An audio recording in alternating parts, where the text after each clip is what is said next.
El siguiente programa es una producción de la Facultad de Ciencias Económicas y Empresariales, Economía y Negocios. Le damos una cordial bienvenida al programa de Economía y Negocios, donde el propósito de este programa es abordar temas relacionados con la economía, con su sociedad y su funcionamiento. De igual manera, en este programa se ofrecen temas relacionados con tendencia en los negocios. Agradecemos al Canal 11 Televisión Universitaria y sobre todo a la Facultad de Ciencias Económicas y Empresariales por apoyar y difundir este programa. En la sesión del día de hoy vamos a estar hablando de lo que son medidas de ajuste estructural o también conocidas como medidas de estabilización económicas que necesita el país. En tal sentido, los invitamos a que nos acompañen en nuestra sesión del día de hoy. Vamos a estar con prestigiosos académicos, prestigiosos economistas y en tal sentido vamos a...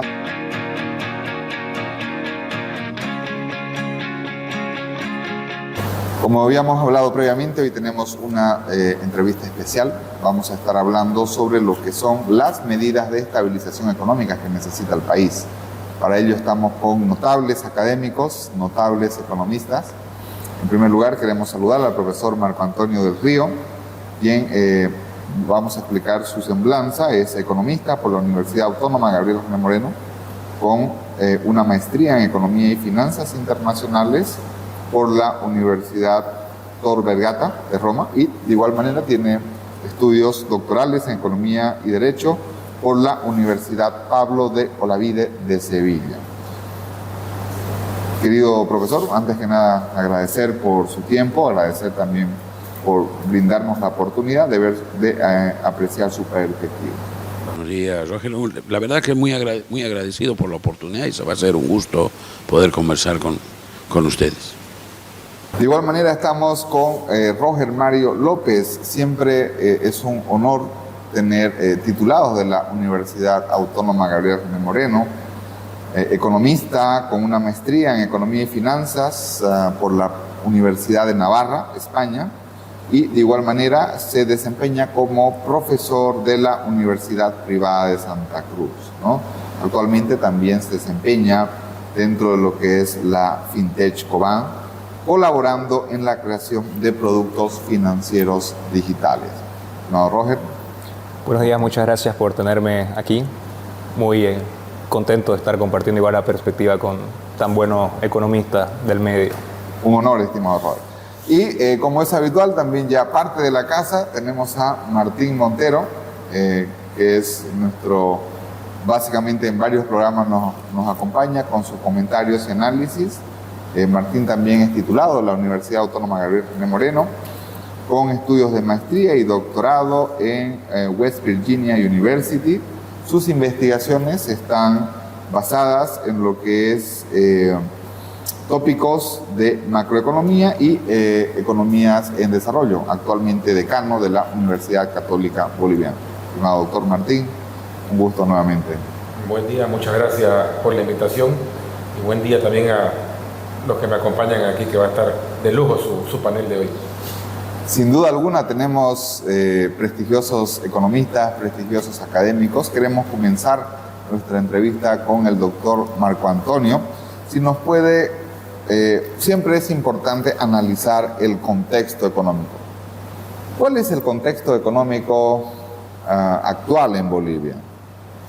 Bueno, en este caso vale la pena la referencia de que el Fondo Monetario Internacional, para sus previsiones para este año, era que el mundo entero iba a entrar en recesión, ¿no? Entonces, lo que ya nos indicaba que el escenario que se pintaba era bastante adverso a nivel internacional. Y efectivamente, uno puede mirar un poquito lo que está ocurriendo fuera del país, por ejemplo, el tema de la guerra de Ucrania, que no se esperaba que se prolongue tanto, ¿no? Pero que se sigue manteniendo, ¿no? Con toda la incertidumbre que genera en cuanto a su posible deriva, por ejemplo, al uso de armas nucleares o a su mantenimiento durante mucho tiempo más, ¿no? Entonces, ese es un punto importante que ha tenido efectos relevantes dentro de la economía mundial. Otro elemento es que hemos entrado este año en una zona de inestabilidad financiera a nivel mundial sin dejar de todavía tener digamos, ciertos resabios, o por lo menos en la mente, los efectos de la gran crisis financiera del 2008, ¿no? Que se convirtió en una recesión internacional. La prueba de esto que estamos viviendo es que, por ejemplo, el segundo banco más grande de Suiza quebró este año, fue en cierto modo absorbido por el banco más grande, pero en gran parte por acción del gobierno. En los Estados Unidos también ha habido quiebras bancarias. Entonces estamos en un escenario donde el contexto internacional se va mostrando adverso. Y en la economía local, digamos en la economía nacional, también tenemos situaciones bastante conflictivas. Un punto relevante es el hecho de que hace ya varios años tenemos déficit fiscal, ¿no? O sea, el manejo de las cuentas públicas es tal que lo que gasta el gobierno es más de lo que logra recibir por concepto de impuestos y otros ingresos. El otro elemento que está a la vista es el problema de la caída de las reservas internacionales del Banco Central, que a su vez ha generado enormes tensiones y las sigue generando en el mercado de divisas, ¿no? El desacople, podríamos decir, entre el tipo de cambio oficial y el tipo de cambio del mercado paralelo, que en este caso ha entrado en una zona de mercado gris o incluso de mercado negro, ¿no? Y por el otro lado también hay que mencionar, porque me parece que es un dato relevante, todo lo que ha estado ocurriendo con el Banco Fácil, que si bien es una situación de crisis puntual de un banco, pero no deja de generar desconfianza en cuanto a todo el sistema. Entonces, hay una serie de elementos que hacen que lo que se esté pintando en la economía mundial y en la economía nacional pues sean de una situación delicada, digamos. Bien, vamos a continuar en este foro que tenemos. Vamos a ir a una pregunta. Bueno, el profesor Marco Antonio nos ha hecho dentro de la introducción la situación de la caída de las reservas internacionales. Vamos a ir a una siguiente pregunta de cómo se explica la falta de divisas, obviamente divisas líquidas, en nuestro país. Pues Mario. Bien, esto es bien interesante porque para explicar y entender la falta de divisas hay que remitirnos un poquito, vamos a empezar como más general. Entonces, primero que toda la cuestión de las divisas se registra en esto que los economistas le llamamos la balanza de pagos. Esta balanza de pagos lo que hace es registra las transacciones que Bolivia hace con el resto del mundo. Una parte de la balanza de pagos es la balanza comercial o la cuenta corriente, donde se registran las transacciones de bienes y servicios, el intercambio de bienes y servicios, y luego está la balanza financiera y de capitales, donde se registran las transacciones monetarias, préstamos, inversiones, etc. Bien, otra cuestión adicional que hay que tener en cuenta para entender el contexto de las divisas es el régimen cambiario que el país tiene, ¿no? Hacerlo un poco caricaturesco, viendo dos extremos, tenemos los regímenes cambiarios flexibles, donde la moneda local, el peso boliviano, fluctúa en función respecto al dólar, en función a condiciones de mercado, y tenemos un régimen, los regímenes cambiarios fijos, donde la moneda se coloca, digamos, se le fija un precio en función a una moneda extranjera como es el dólar. Bien, desde noviembre del 2011 Bolivia tiene un régimen cambiario fijo y esto es interesante por lo siguiente. Cuando el país exporta bienes y servicios, por ejemplo, las transacciones internacionales se realizan en dólares, ¿bien? Entonces, cuando Bolivia exporta más de lo que importa, entonces registra un superávit en cuenta comercial y eso significa una entrada de divisa. Bien, ahora, cuando los regímenes de cambio son flexibles, bien, el tipo de cambio, como Bolivia exporta más de lo que está importando, quiere decir que en el extranjero los bienes son preciados, los bienes bolivianos, y por tanto los extranjeros necesitan moneda boliviana para comprar esos bienes, ¿no? Entonces, como más extranjeros demandan pesos bolivianos para comprar nuestros bienes, el tipo de cambio se aprecia. Bien, esto quiere decir que el dólar se hace más barato en relación al boliviano. Bien, entonces el tipo de cambio se acomoda básicamente en función a la oferta y la demanda de, vamos a decir, nuestros bienes respecto a los bienes extranjeros. En regímenes de cambio fijo, como el que tenemos ahora, es un poco distinto. Bien, porque en este caso, cuando nosotros exportamos más de lo que importamos, automáticamente esa transacción se salda, se cierra con acumular o desacumular divisas, ¿no? Entonces, ya yendo al punto, lo que ha pasado en Bolivia es que en los últimos años hubo, con el precio del petróleo que subió, y nosotros tenemos los precios del gas, que es lo que exportamos, casi el 60% de nuestras exportaciones son gas. Entonces el gas subió de precio, nosotros vendimos ese gas y empezamos a acumular reservas internacionales, ¿no? Entonces llegamos a tener, si no mal no recuerdo, como 15.000 millones de dólares en reservas internacionales, que es mucho para lo que Bolivia tenía. Bien, pero en la medida que los precios de los bienes que nosotros exportamos empezaron a bajar, empezamos a tener déficit comerciales, empezamos a importar más de lo que nosotros exportábamos, y eso ha significado que para saldar esas transacciones necesitamos pagarlas en divisas, bien, con dólares. Entonces, en la medida de que los precios han bajado y nosotros no estamos exportando lo necesario, las reservas van bajando. Y otra cuestión adicional, para cerrar mi intervención, es que una forma de obtener divisas es exportando más de lo que se importa, pero la otra también es con inversión, por ejemplo, extranjera. Bien, que es esta cuenta financiera, ¿no? Dentro de la balanza de pagos. Entonces, en la medida de que nosotros no tengamos inversión extranjera directa, no tenemos forma de conseguir divisas. Una tercera forma de conseguir divisas que se ha utilizado es también endeudarse o pedirse prestado divisa en los mercados internacionales. Dado lo que comentaba el profesor Marco Antonio, con la situación compleja que se vive en la economía, es cada vez más difícil acceder a dólares en los mercados internacionales, sobre todo con deuda, ¿no? Entonces, básicamente, eso es lo que explica un poco toda esta cuestión de las divisas propiamente. Dado este contexto internacional y nacional, desde luego, la incertidumbre, básicamente también la falta de divisas líquidas en el país, vamos a preguntarle al doctor Martín si nos puede hacer una introducción para una siguiente pregunta que vamos a hacer más adelante. ¿Qué son las llamadas medidas de ajuste estructural o estabilización económica? Un poco para que la gente que nos está siguiendo pueda comprender qué significa una medida de ajuste estructural o de estabilización económica. Ya, perfecto. Gracias por la pregunta. A ver, creo que es importante porque se habla mucho sobre medidas estructurales, medidas coyunturales y de estabilización, ¿no? Y creo que hay que diferenciar.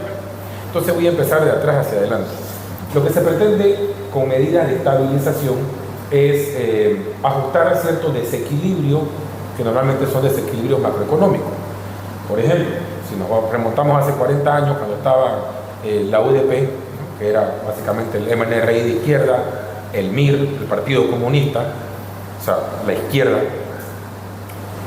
nos lleva a una situación donde existen varios desequilibrios macroeconómicos. Entonces, a partir de esos desequilibrios, lo que se necesita son medidas de estabilización. ¿Por qué? Porque había un déficit fiscal abultado, había una inflación demasiado alta, no había dólares. Bueno, 40 años después, otros actores políticos, y nuevamente tenemos ese tipo de desajustes. Son distintos, en muchos sentidos, por supuesto, pero me refiero a que hay desajustes en las variables macroeconómicas. Lo decía el profesor Marco Antonio, tenemos un déficit fiscal abultado. Lo decía Roger Mario, tenemos problemas con la balanza de pago, ¿no? Entonces, estos desequilibrios macroeconómicos necesitan ajustes que son estas medidas de estabilización. Curiosamente, es el Estado el que tiene que subsanar las fallas que el Estado ha originado, porque estos desequilibrios macroeconómicos los causa el Estado. O sea, el déficit fiscal lo causa el Estado. El problema con la balanza de pago lo causa el Estado, ¿no? Por su muy mala política del tipo de cambio fijo, por ejemplo. Y claro, ellos tienen que subsanar ahora esto. Bueno, ¿cómo lo subsanan? Existen medidas que son coyunturales y medidas que son estructurales. Dentro de las medidas coyunturales son más medidas podemos decir de corto plazo, mientras que las medidas estructurales son más pensadas en el largo plazo. Normalmente en un paquete de estabilización hay un mix entre medidas coyunturales y estructurales. ¿Cuál es el problema actualmente? Que se están tomando medidas coyunturales para solucionar problemas que requieren medidas estructurales. O sea, estamos tomando medidas de corto plazo y además de forma aislada para solucionar problemas que necesitan medidas de largo plazo, pero que además vengan como parte de un paquete, ¿ya? Esta última medida que ha sacado el gobierno de la ley del oro, algunos grupos la han aplaudido. Es una medida desastrosa y peligrosa además, primero porque es una medida coyuntural que no viene acompañada de medidas estructurales. Segundo, porque puede darnos un poquito de oxígeno, año y medio, pero si la tendencia sigue, ¿ya? Esto no va a ayudar en nada. O sea, la tendencia respecto a la disminución de las reservas internacionales. Es verdad que el gobierno está buscando oxígeno y ya lo ha logrado, creo que ha conseguido un préstamo ahora del BID, ¿no? Seguramente la CAF se va a prestar igual al juego del gobierno, siempre lo hace, le va a dar otro crédito, ¿no? Y esto lo único que hace es endeudarnos a nosotros, y en 1 año y medio, 2 años, cuando pase esto, vamos a terminar con el mismo problema estructural, pero además sin oro y endeudado, ¿no? Entonces, digamos que esa es la diferenciación entre las medidas estructurales, coyunturales y las de estabilización. Muy bien, dado esta conceptualización de lo que son medidas coyunturales, medidas estructurales, vamos a preguntar al profesor Marco Antonio si Bolivia necesita medidas de ajuste estructural. ¿Cuáles serían esas medidas? Por ejemplo, si nos remontamos desde una perspectiva histórica, Bolivia necesita un 21060 en esa medida, mayor medida. Bueno, primero que creo que es pertinente recordar que el famoso decreto supremo 21060, que si mi memoria no falla salió el 29 de agosto de 1975, fue fundamentalmente un programa de estabilización y que apuntaba básicamente a frenar el proceso de hiperinflación que Bolivia había empezado a vivir más o menos desde el año 82, ¿no?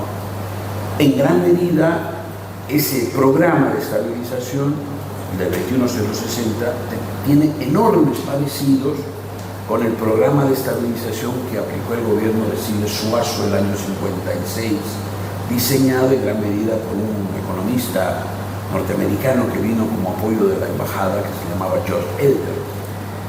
Ambos eran programas de estabilización y el objetivo era frenar un proceso inflacionario. Ahora, en tanto en las dos experiencias bolivianas como en otras experiencias internacionales, la clave del éxito de ambos programas estuvo en que se aplicaron medidas de shock, ¿no? Pero además que era un paquete, ¿no? De hecho, la terminología popular de la época hablaba de los paquetes económicos, porque precisamente frente a este tipo de circunstancias lo que ocurría es que el gobierno armaba un conjunto de medidas de política económica y se presentaba, ¿no? Y el 21060 era precisamente ese, era un conjunto de medidas de política económica diseñadas fundamentalmente para parar el proceso de hiperinflación, cosa que logró con bastante éxito, ¿no? Ahora bien, una economía como la boliviana vivía en ese momento un proceso hiperinflacionario, ese era el gran tema de la economía, eso había que resolverlo, pero obviamente tiene problemas de mucho más largo aliento. Entonces, para resolver los problemas de largo aliento que tienen que ver con la pobreza, la baja productividad, ¿no?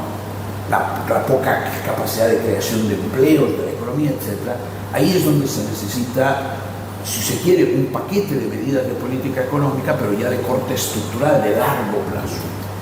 Recordemos que el gobierno de Víctor Paz sacó el 21660 ya en esa perspectiva, ¿no? Con un éxito muy relativo, muy débil, ¿no? Y en gran medida las reformas que se emprendió en los años 90, la capitalización, la reforma del sistema de pensiones, la reforma educativa de esos años y otras más, apuntaban precisamente a las reformas estructurales, ¿no? Ahora, ese programa de reformas estructurales de los años 90 empieza a tener una visión negativa, digamos, de manera muy evidente a partir del 2000, y obviamente es puesto en tela de juicio en el ámbito del proceso político del 2000 al 2005, y obviamente empieza a ser, digamos, desmontado a partir del 2006, cuando Evo Morales y el movimiento del socialismo llegan al poder. Entonces, en cierto modo, tenemos en los años 90 una experiencia de cambio estructural que queda a medio camino, ¿no? Por los cambios y los vaivenes de la política. Ahora bien, viniendo allá a la pregunta, nosotros tenemos una situación que es particularmente complicada.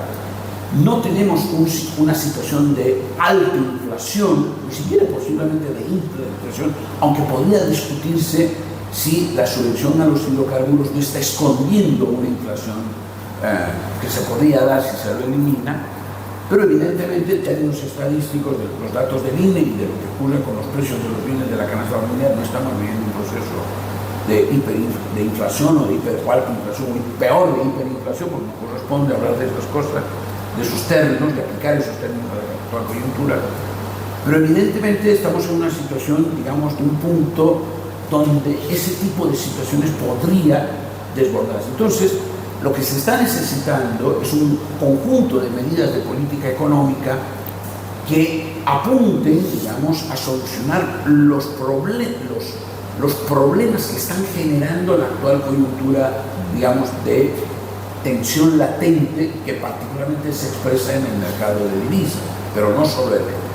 Y ahí es donde, me parece que hay que decirlo, se siente cierta insuficiencia de lo que está pasando a nivel del gobierno. Primero, porque el gobierno sigue con un discurso muy triunfalista de que estamos bien, que no pasa nada, que hay un modelo económico muy exitoso, que somos un ejemplo para el mundo, etc. ¿No? Ese discurso triunfalista me parece que trata de engañar a la población cuando la población se da cuenta de que las cosas están en una situación complicada.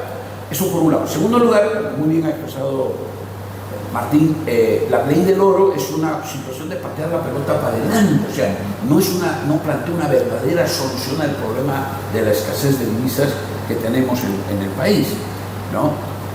Entonces, y por el otro lado, lo que menciona permanentemente el presidente, que la política de sustitución de importaciones va a ser que al dejar de importar vamos a poder ahorrar divisas y por lo tanto no vamos a necesitar tantas monedas. Bueno, eso es una medida de largo plazo. Eso, para poder cuajar, como diríamos, necesita por lo menos mínimo 5 años o más. Pero el problema de la escasez de divisas es inmediato. Entonces, ese discurso, digamos, y la política que se puede estar implementando al respecto, obviamente no es una solución a la coyuntura que estamos viviendo. Bien. Dada este análisis y tomando en cuenta que se está debatiendo mucho y se está criticando que una de las fuentes principales en los desequilibrios macroeconómicos está originado por el gobierno. ¿Cuáles serían los pros y contras de una alta participación del gobierno en la economía? Por un lado tenemos el argumento que siempre escuchamos, ¿no? Estimular, por ejemplo, la demanda interna, ¿no es cierto? Y al estimular la demanda interna se genera mayor crecimiento, al tener mayor crecimiento hay mayor bienestar, pero ¿cuáles serían los pros y contras de un gobierno que está con una alta participación en la economía? Y la otra pregunta es, ¿cuándo es alto, cuánto es bajo? Buenísimo. Aquí esto es una pregunta compleja porque al final del día remite a un tema de principio, ¿no? O sea, no hay una forma, digamos, estadística que nosotros digamos, oye, aunque hay algunos documentos que intentan medir el tamaño óptimo del gobierno, y también tamaño en términos de cantidad de personas empleadas, cantidad de cuánto representa el Producto Interno Bruto, el gasto público. Es complejo el tema propiamente. Lo que sí es importante tomar en cuenta es que por cómo es el arreglo institucional de los países, son los estados, son los gobiernos los que pueden al final del día hacer medidas que afectan a todo el país. Entonces, estas reformas estructurales no las puede hacer el mercado por sí solo. sino que tienen que crearse las condiciones para que estas medidas funcionen, ¿no? Es el gobierno propiamente el que puede cambiar las reglas del juego y puede hacer que las cosas sucedan, ¿no? Entonces, en el estado actual de las cosas, el Estado es importante, y tener un Estado, más que entrar en el tema del grande, pequeño, un Estado que pueda hacer cosas, un Estado que tenga la capacidad de poder ejecutar. Si tenemos estados muy grandes, el problema, y esto se lo ve también en la empresa privada, empresas muy grandes son, le dicen, no tienen como grasita, ¿no? Porque son lentas, es difícil de que las cosas se puedan hacer. No importa que el presidente, que el gerente general quieran hacer algo, al final los que ejecutan les llega, digamos, tarde el aviso, ¿no? O si ejecutan, empiezan a ejecutar, y si no están yendo en la dirección correcta, es difícil enderezar, ¿no? Entonces, habiendo dicho esto, es importante tener un Estado que tenga la capacidad de hacer cosas, ¿no? Por otro lado, como lo mencionaba, por ejemplo, el profesor Marco Antonio, supongamos que nosotros tenemos esta idea de hacer crecer, queremos hacer una reforma propiamente y queremos diversificar las exportaciones. Entonces, aquí hay dos temas, ¿no? Lo puede hacer el Estado empezando a elegir qué industria hay que empezar a desarrollar para sustituir estas importaciones, ¿bien? O lo puede también hacer un empresario que dice, oye, yo creo que aquí puede ser que sacando este producto nosotros podemos exportar y podemos generar ingresos para el país. Son distintas, ¿no? Porque en el caso de que lo hace el Estado está apostando, está tomando un riesgo que no lo paga el presidente, lo pagamos todos. Si sale bien, bueno, buenísimo, pero si sale mal, viene a cuenta del contribuyente. Bien. En cambio, en el caso del privado, si lo hace el privado y pierde su dinero, qué pena, muchas gracias por participar, perfecto. Bien. Y si gana, estupendo, porque se crean empleos, se exporta, etcétera, se diversifica la economía. Entonces aquí hay un tema de principio importante, ¿no? Yo personalmente creo en esto que le llaman el principio de subsidiariedad, ¿no? O sea, el Estado debería estar donde el privado no puede llegar propiamente. Y el rol del Estado, también en mi perspectiva, es más que de hacer cosas, es de crear capacidades para que la gente pueda hacer sus cosas.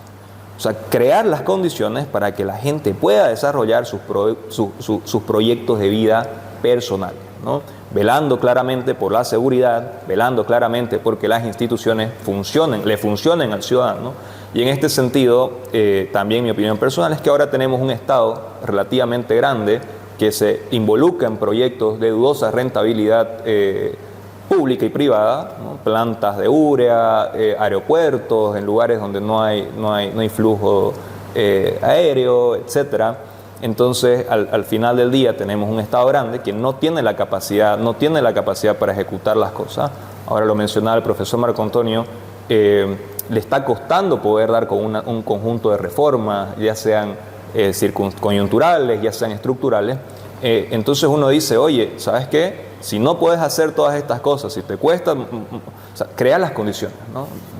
Modifiquemos las reglas del juego y dejemos que el sector privado entre a aportar más a la economía nacional, ¿no? Eso. Excelente.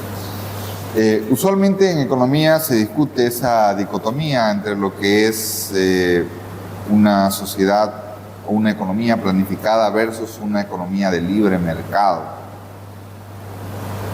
¿Qué entendemos, doctor Martín, por las características de una economía de libre mercado? Bueno, a ver, creo que para entender la pregunta en sí, sobre todo la respuesta que voy a dar, voy a retrotraerme un poquito para atrás. Fíjese cómo la izquierda ha sido muy hábil en posicionar el discurso de que el capitalismo es malo y el capitalismo como tal es mala palabra, ¿no es cierto? Y claro, tenemos que entender el capitalismo básicamente como dos cosas: libre mercado, que es lo que usted menciona, y propiedad privada. Libre mercado y propiedad privada no son lo mismo, pero funcionan uno de la mano con el otro.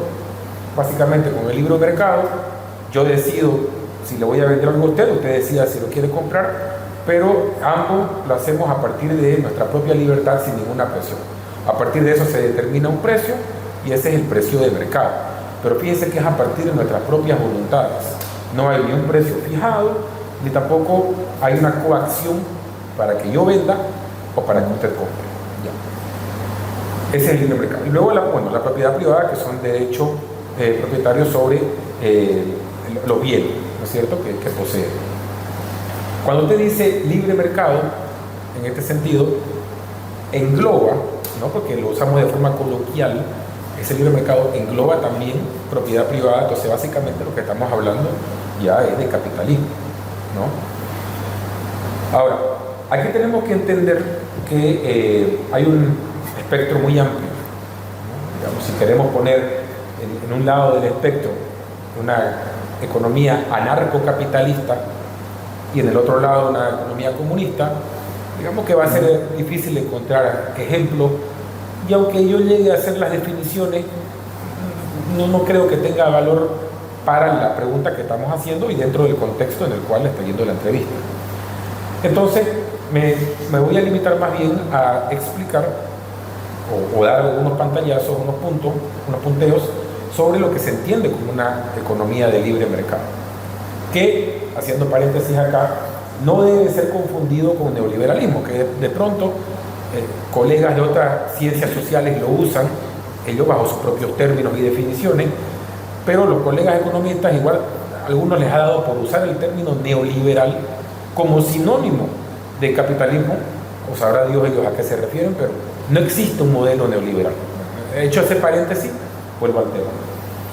Cuando uno ve los índices de libertad económica, ¿ya?, hay muchísimos de ellos, digamos que entre los más populares están el Fraser Institute o el de la Heritage Foundation, y uno ve a lo que ellos se refieren, básicamente, ¿ya?, para ponerlo en la explicación que ya di, se refieren a esto que decíamos antes, libre mercado o propiedad privada. Y a partir de eso van desglosando estos dos conceptos básicos de libre mercado, es decir, donde el individuo pueda sin ninguna coacción vender o comprar, ¿sí?, y donde el precio no esté determinado por el Estado, ¿no?, por algún ente superior que tenga poder de coacción. Y dentro de estas definiciones de libre mercado vemos, por ejemplo, una de ellas, que es una de las más importantes, el tamaño del Estado. Y fíjense qué interesante, ¿no? Lo decía Robert Mario. Él decía que no hay, digamos, aunque hay intentos, algunos trabajos que intentan determinar el tamaño óptimo del Estado, ¿no?, pareciera que no hay una fórmula mágica. Sin embargo, en el public choice, ¿no?, en la teoría del public choice, de la elección pública, hay una frase muy popular, ¿no?, que en países como los nuestros, esa grasita a la cual se refería Roger Mario es justamente el soborno. O sea, es el soborno, es la grasita que hace que el Estado se mueva de forma eficiente. Y sí hay un nivel óptimo de corrupción, ¿no? Bueno, desde el punto de vista teórico y en los trabajos. Pero ¿a qué va todo esto? Esta grasita y este nivel óptimo de corrupción que han encontrado en estos teóricos surge a partir de un Estado, ¿no? Y mientras más grande sea este Estado, es más lento de moverse y necesita más grasa. Claro. Entonces, cuando ya vemos los índices de libertad económica, el tamaño del Estado es importante a partir de esto. ¿Por qué? Porque interfiere en las decisiones personales y de los individuos. Cuando vemos que un Estado toma la decisión de que, volviendo a lo que igual nuevamente lo decían los profesores, el profesor Marco Antonio y el profesor Roger Mario, decían la sustitución de importaciones. Esa es una intromisión directa en las decisiones de los individuos, ¿no? De nuevo, hay gente que aplaude la sustitución de importaciones, que además son políticas fallidas de la CEPAL, ¿no? De hace cuánto, 40 años, 50 años, la CEPAL, tantos años que nos ha hecho, y se sigue con lo mismo. Entonces, ¿qué es libertad económica?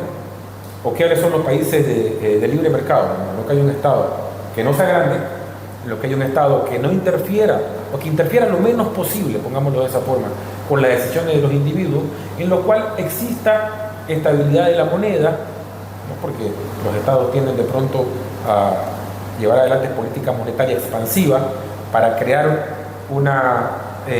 sensación ficticia de crecimiento a partir de una tasa de interés más baja, ¿no?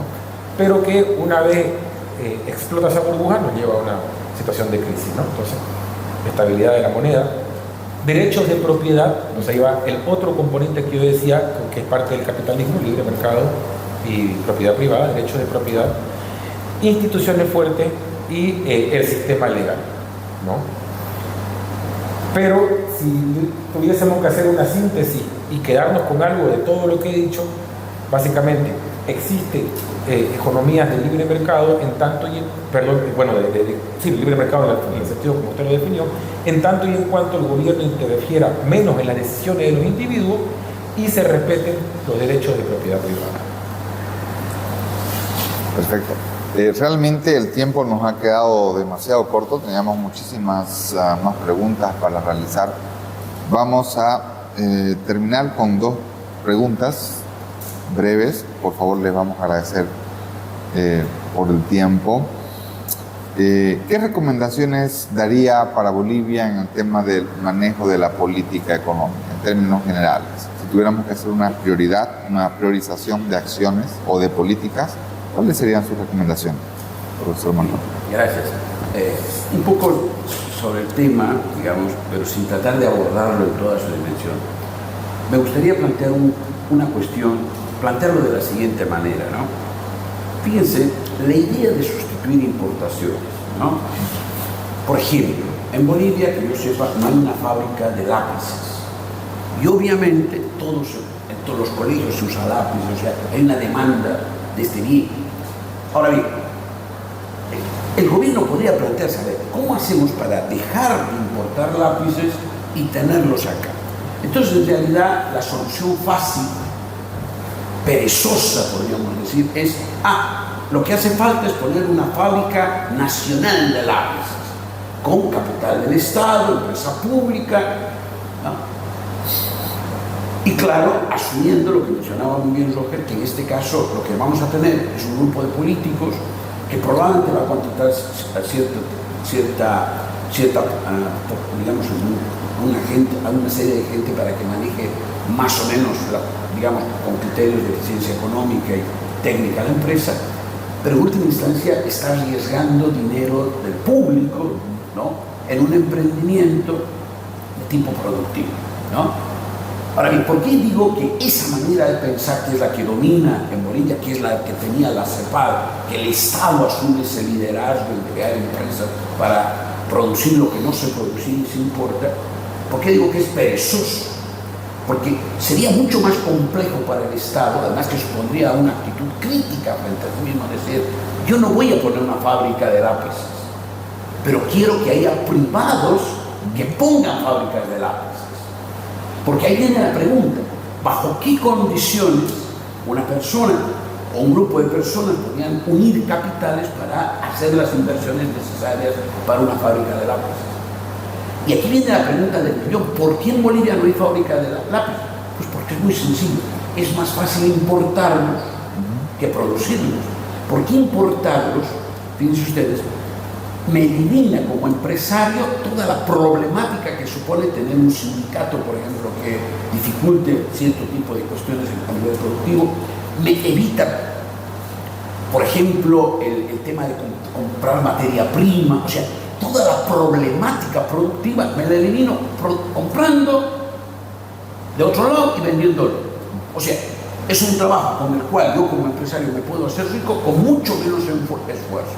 Ahora bien, en cambio, en el otro caso, cuando el Estado quiere promover, tiene que preguntarse qué reformas necesita hacer en la ley laboral, en la cuestión tributaria, en el manejo de la aduana e incluso en cómo debe asumir su rol el funcionario público, que debe verse a sí mismo y debe actuar como servidor público y no como un jerarca que quiere imponer sus decisiones al común de los mortales.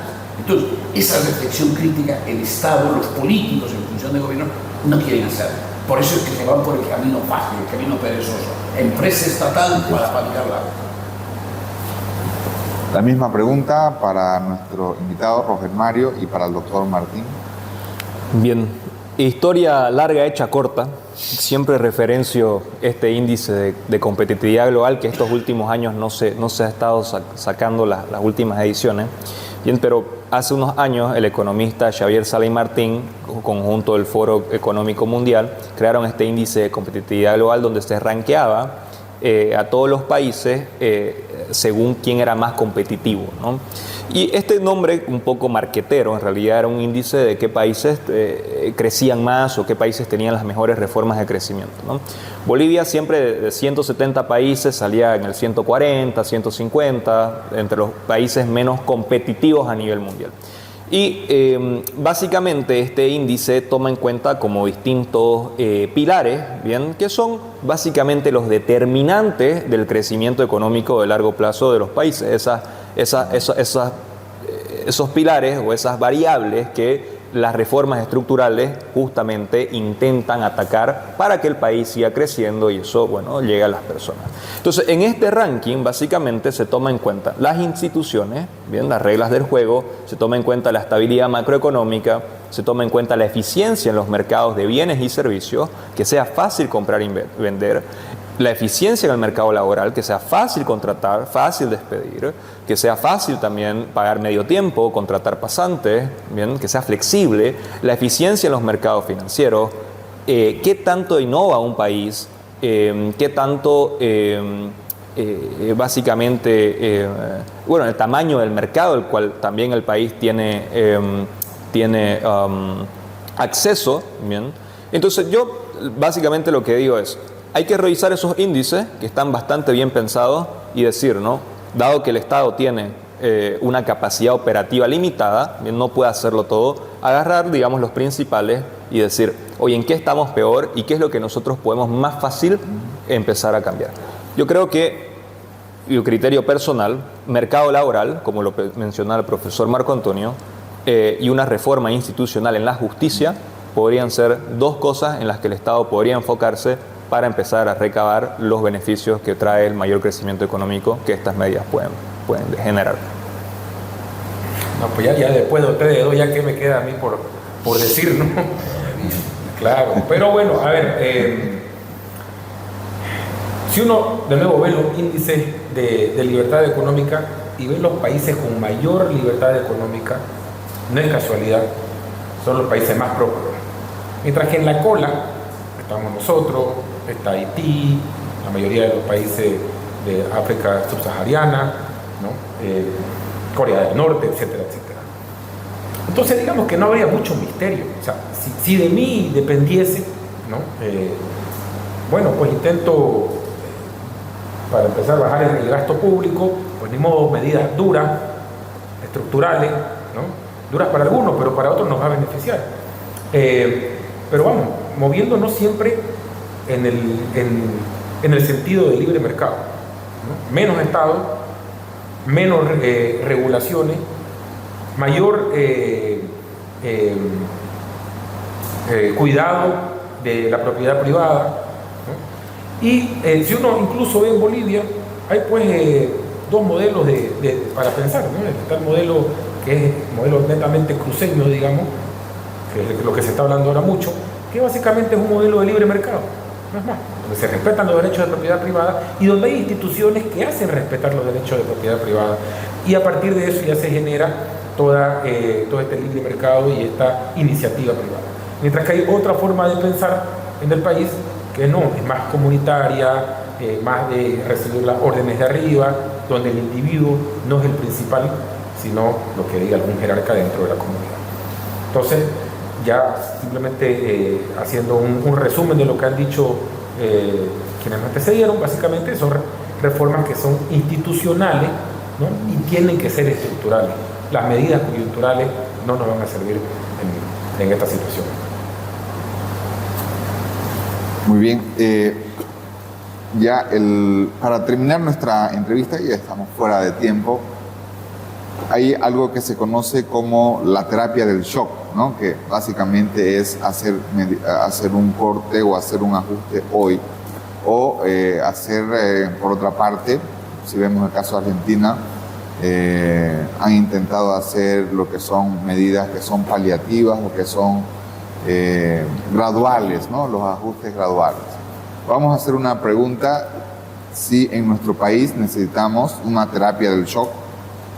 Si soy alcohólico, voy a dejar de beber hoy o voy a beber menos, o necesitamos gradualismos, obviamente.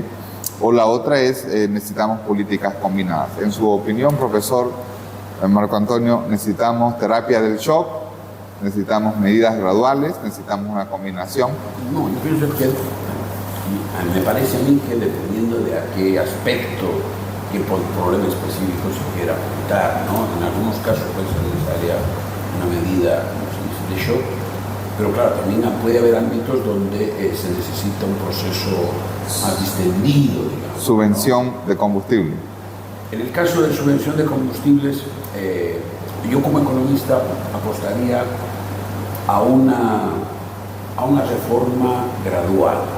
Porque el tema es que el ciudadano boliviano, me debería incluir, nos hemos acostumbrado a un diésel, a una gasolina barata, y considerando el carácter estratégico de estos precios, o sea, un aumento de golpe podría generar una presión inflacionaria muy fuerte, ¿no? Entonces, tanto por el aspecto psicológico y por el otro lado, por la cuestión de la inflación, yo me apostaría a un ajuste gradual, pero no de muchas etapas, digamos, ¿no? O sea, no que ajustamos del 5% a lo largo de 2 años, ¿no? O sea, una cosa relativamente a medio camino, digamos, que llame a los agentes económicos a la realidad, digamos, que en un tiempo razonable, ¿no? Profesor Mario, tipo de cambio. Qué pregunta. Como preámbulo hay varios economistas, como Dani Rodri, como Aaron Acemoglu, que dicen, ¿no? En cada medida que de política económica que uno hace, hay ganadores y hay perdedores, ¿no? Si la medida es suficientemente buena, quiere decir que los beneficios van a ser más grandes que los costos, ¿no? Va a haber un superávit, por así decirlo. Entonces nosotros, si es tan buena, con ese superávit deberíamos poder compensar también a los perdedores de esas medidas, ¿no? Entonces, esto es importante, ¿no? Porque en cualquier medida que se haga, ya sea levantar subsidios, modificar el tipo de cambio, van a haber perdedores y ganadores, ¿no? Y como sociedad, bien, nosotros tenemos otros valores, además de la eficiencia y la productividad, que es lo que los economistas regularmente estamos midiendo y tratando de identificar, ¿no? Entonces, en mi opinión personal, el tipo de cambio... hay muchas razones por las cuales, dada la coyuntura, no se debería flexibilizar. Bien, voy a dar 2 solamente. Una, gran parte de la deuda pública está denominada en moneda extranjera, en dólares. Nosotros tenemos un nivel de deuda que ya se podría considerar para inversores internacionales, digamos, estamos en el límite. Si nosotros liberalizamos el tipo de cambio, probablemente, dada la escasez de dólares que hay ahora, la moneda se deprecie bastante. Bien, entonces eso va a hacer que de un día para otro, si la deuda pública estaba, no sé, 50 o 60% del Producto Interno Bruto, mañana va a estar a 70, 80% y... vamos a tener eso va a generar o va a desencadenar una crisis que empieza siendo como cambiaria y después se va a hacer una crisis de finanzas públicas y eso va a llegar a otros lados de la economía. Adicionalmente, en el sistema financiero pasa algo similar. Si el dinero que tienen las personas ahorradas en los bancos, hay una gran cantidad de depósitos en dólares, ¿bien? Y el dinero que han prestado los banqueros, ¿bien?, con estos depósitos en bolivianos. Entonces, si se deprecia el tipo de cambio, automáticamente los banqueros van a tener que pagar por los depósitos más, ¿bien?, en pesos bolivianos. Y esto va a generar pérdidas en el sistema financiero, ¿bien?, lo que puede también generar que ese problema en el sistema financiero se canaliza el resto de la economía con lo que se conoce un credit crunch, por ejemplo, ¿no? Que el crédito se hace más caro, entonces deja todo el sistema de pagos, todo el sistema financiero empieza a complejizarse. Bien, por lo tanto, en el caso del tipo de cambio, yo pienso, no hay que flexibilizarlo, pero sí hay que dar certidumbre a los actores económicos de la política que se va a seguir para poder sostenerlo. Y en este caso, pienso yo, algo inmediato que hay que hacer es decir sí a las exportaciones, que los privados puedan exportar, levantar automáticamente los cupos y decir, vamos a hacer lo que sea necesario para que Bolivia empiece a exportar, vamos a hacer lo que sea necesario para asegurar que los inversores internacionales vengan aquí, inviertan y traigan sus divisas. Creo que eso, dar una política clara respecto hacia dónde, sobre lo que hay que hacer, va a generar que las aguas se calmen, básicamente. Perfecto. La pregunta final para el doctor Martín, la más fácil: gasto público, empresas públicas. La más fácil, de verdad. Pero bueno, a ver, voy a tomar lo que decía Robert Mario, ¿no? En toda política pública siempre hay ganadores y perdedores. Y aquí también van a haber perdedores, ¿no? O sea, si de pronto se cierra las empresas públicas que no han dado un peso, bueno, van a perder los trabajadores que están ahí, van a perder los proveedores, van a perder los que viven de ese pequeño negocio o gran negocio que sea del Estado, ¿no? Pero vamos a ganar todos nosotros, el resto. Entonces, sí, van a haber perdedores, pero bueno, pues son perdedores que estaban viviendo a partir de nuestros propios impuestos.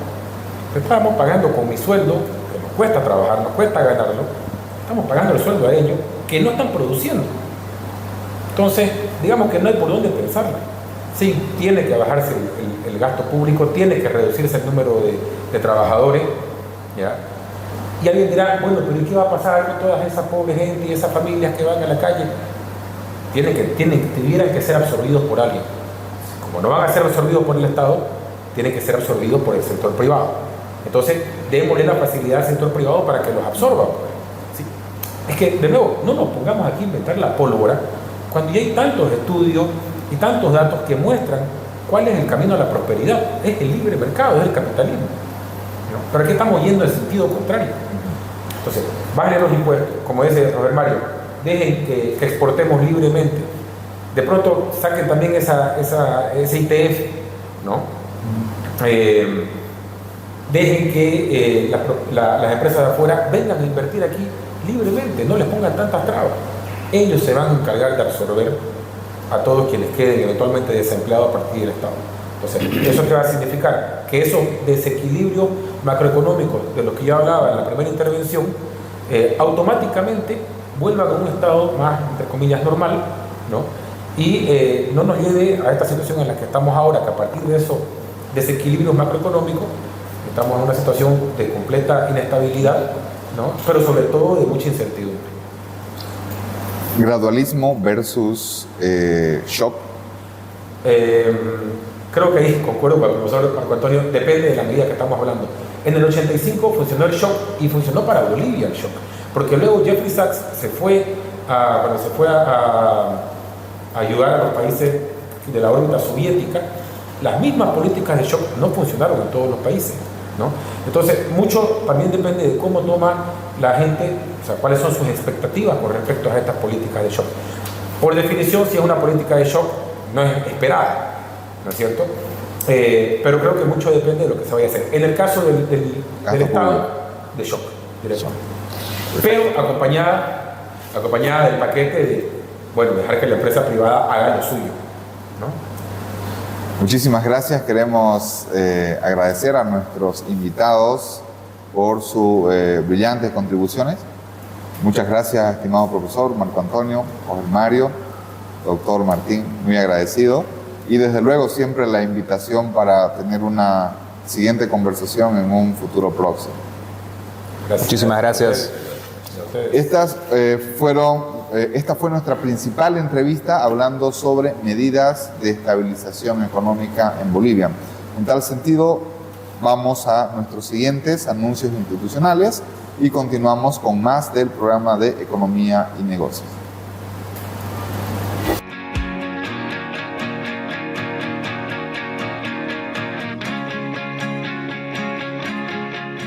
La Liga Deportiva FCD Copa Juanita Borja ya cuenta con la primera aplicación donde podrás estar al tanto de toda la información en tiempo real. Desde tu dispositivo móvil descarga la aplicación Copa Fácil y en el navegador encuéntranos como Liga Deportiva FCD o ingresa en el enlace que te dejaremos en la descripción. Donde podrás ver las categorías, fixture de todos los partidos, las próximas fechas, lugar y hora donde se jugará cada partido, la tabla de posición, los goleadores y mucha más información y estadística relevante de la Liga Facultativa. Síguenos como Liga Deportiva FCE. Somos la liga que impulsa talento y forma campeones.